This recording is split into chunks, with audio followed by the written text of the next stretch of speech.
ગાંધીનગરમાં સરકારી કચેરીઓમાં કામ કરતા કરાર આધારિત કર્મચારીઓને લઈ મહત્વનો નિર્ણય લેવામાં આવ્યો. કરાર આધારિત કર્મચારીઓની કામગીરી પણ હવે પબ્લિક ડ્યુટીમાં ગણાશે. કરાર આધારિત કર્મચારીઓ સામે લાંચ બાબતે સરકારી કર્મચારીઓની જેમ જ કાર્યવાહી થશે. કાયદા વિભાગ સાથે થયેલા પરામર્શ બાદ કાર્યવાહી કરવા માટે સૂચના આપવામાં આવી. કરાર આધારિત હોવા છતાં આવા કર્મચારીઓ જાહેર ફરજમાં હોય સરકારી કર્મચારીઓની વ્યાખ્યા પ્રમાણે જ કાર્યવાહી થશે. મહેસૂલ વિભાગે તમામ જિલ્લા કલેક્ટરોને આ અંગે સૂચના આપી છે.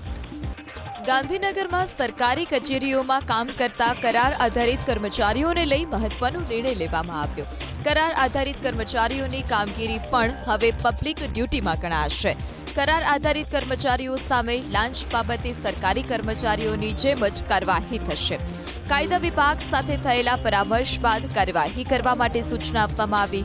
કરાર આધારિત હોવા છતાં આવા કર્મચારીઓ જાહેર ફરજમાં હોય સરકારી કર્મચારીઓની વ્યાખ્યા પ્રમાણે જ કાર્યવાહી થશે. મહેસૂલ વિભાગે તમામ જિલ્લા કલેક્ટરોને આ અંગે સૂચના આપી છે.